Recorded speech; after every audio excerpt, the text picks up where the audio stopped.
Hey,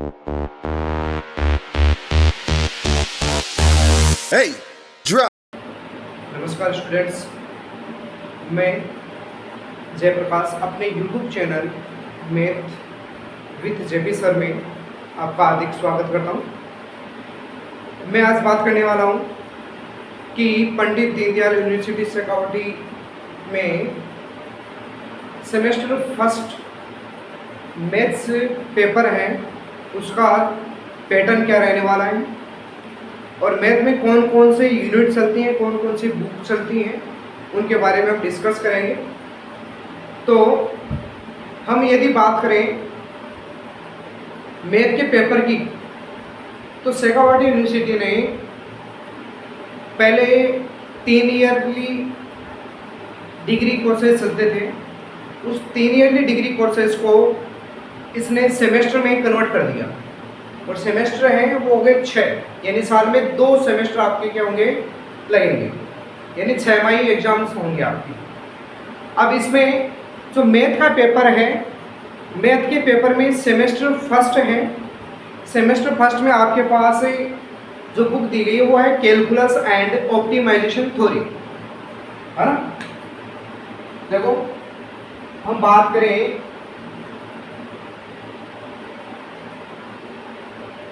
semester first की, और semester first में हम बात करेंगे मैथ्स की। तो मैथ का जो पेपर होने वाला है उसको 3 भागों में बांटा गया है। कितने भागों में? 3 भागों में। पहला आएगा आपके पास अवकलन सेकेंड,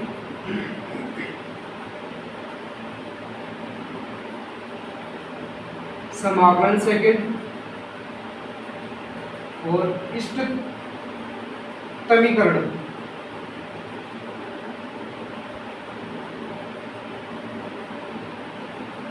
करण, है ना। ये 3 बुकें चलने वाली है, ठीक है। अब देखो मार्क्स की बात करें तो टोटल मार्क्स हैं, पेपर होगा आपका 100 नंबर एंड प्रैक्टिकल है वो होने वाला आपके पास 50 नंबर का। जो अभी लास्ट टाइम में प्रैक्टिकल करवाए गए थे उनके अकॉर्डिंग बात कर रहे हैं, बाकी एग्जाम में इन्होंने इनको बना दिया 100 नंबर का, है ना। प्रैक्टिकल 50 नंबर के हुए थे, लेकिन जो रिजल्ट आया उसमें प्रैक्टिकल कितने नंबर का कर रखा है? 100 नंबर का कर रखा है, ठीक है।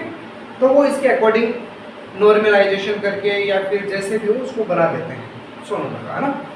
अब इसमें पेपर होगा टोटल 100 नंबर का, और टोटल 100 नंबर का होगा तो इसमें देखो यूनिट के अनुसार यदि बात करें तो यूनिट है, यूनिट को बांटा इसने 4 भागों में। Unit first, unit second, unit third और यूनिट फोर्थ, इस तरह से, ठीक है। अब जो यूनिट फर्स्ट है, तो यूनिट फर्स्ट है, इसमें आपके पास बुक आएंगी यूनिट फर्स्ट और सेकंड दोनों अवकलन की, अवकलन सेकंड। यूनिट थर्ड है वो है समाकलन की, समाकलन सेकंड। और ये जो पेपर दे रखा है इस पेपर में आपके पास आएंगे एलपी, लीनियर प्रोग्रामिंग प्रॉब्लम, है ना, जिसमें सिंप्लेक्स मेथड है, ड्युअलिटी है, ये द्वैता है, इसके साथ में कॉन्वेक्स सेट वगैरह तथा यातायात परिवहन समस्याएं, है ना, खाद्य समस्याएं, वो सारी इसमें है ना। अब देखो पेपर का पैटर्न है ना, पेपर के पैटर्न की बात करें तो पेपर के पैटर्न में इसने क्या किया कि पेपर को 3 भागों में बांट दिया है। कितने भागों में? 3 भागों में।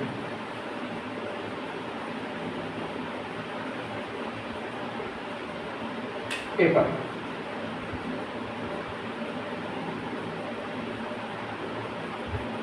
टोटल 100 नंबर, ठीक है। अब पेपर का पैटर्न क्या है? तो यहाँ भाग आएगा ए, यानी तीनों भागों में बटा है। अब भाग ए में कुल क्वेश्चन आएंगे, टोटल क्वेश्चन, टोटल क्वेश्चन, और टोटल क्वेश्चन आएंगे इसमें आपके पास 10। कितने क्वेश्चन आएंगे?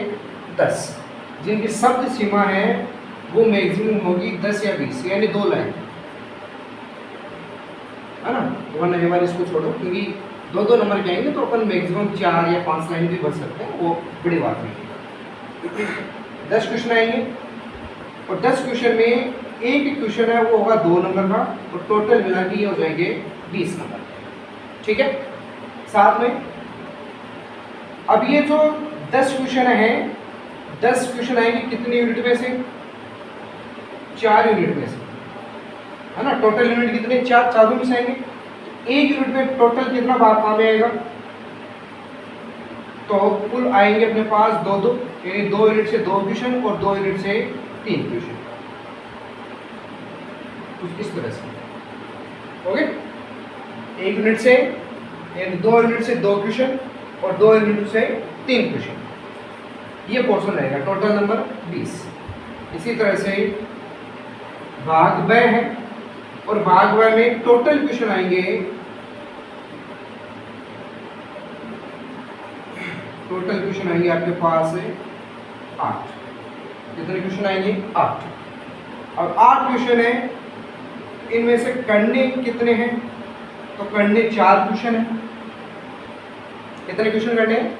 4 क्वेश्चन, और 4 क्वेश्चन करना है, इसका अर्थ है कि 1 यूनिट से 1 क्वेश्चन, यूनिट से 1 क्वेश्चन करना है। टोटल क्वेश्चन कितने होंगे? तो टोटल क्वेश्चन के मार्क्स हैं वो 1 क्वेश्चन आएगा आपके पास 10 नंबर का, और टोटल हो जाएंगे कितने? 40, ओके।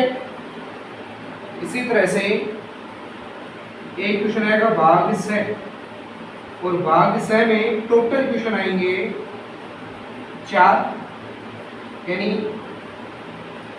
प्रत्येक यूनिट से कितने क्वेश्चन आएंगे? 1-1 क्वेश्चन आएगा।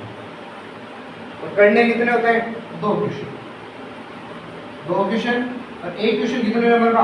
20 नंबर का। टोटल मिला के ये हो जाएगा 40। इन सब का टोटल मार्क कितना होगा? 100। कितना हो जाएगा? 100 नंबर का इनका पैटर्न हो जाएगा, ठीक है। तो कुल मिला के ये आपके पास पूरे पेपर का जो पैटर्न है वो कुछ इस तरह से है। इसमें ध्यान रखने वाली बात यह है कि पास होने के लिए आपको यदि 2 यूनिटें भी तैयार करते हो तो कम से कम आप पास हो जाओ, है ना। जो बच्चे पास होने की कगार पर नहीं हैं तो उनके लिए सलाह है कि वो कम से कम कितने यूनिटें तैयार करें? 2 यूनिटें तैयार करें, है ना।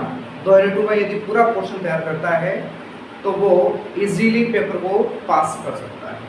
अब ये सेम पैटर्न है वो आपके पास फिजिक्स का होगा, सेम ही पैटर्न किसका होगा? केमिस्ट्री का होगा, है ना। इसी तरह से सेम पैटर्न जूलॉजी और बॉटनी का है, तो इनको ध्यान में रखें। और इसके बाद में हम नेक्स्ट लेक्चर में स्टार्ट करेंगे यूनिट नंबर 1 कैलकुलस की, और यूनिट नंबर 1 है वो है चाप का अवकलज एवं पदिक समीकरण, उसके बारे में हम बात करेंगे कल, ठीक है। तो ये वीडियो यदि अच्छी लगी हो, पेपर समझ में आया हो, पैटर्न समझ में आया हो, तो वीडियो को लाइक करें, शेयर करें एंड सब्सक्राइब करें। Thank you.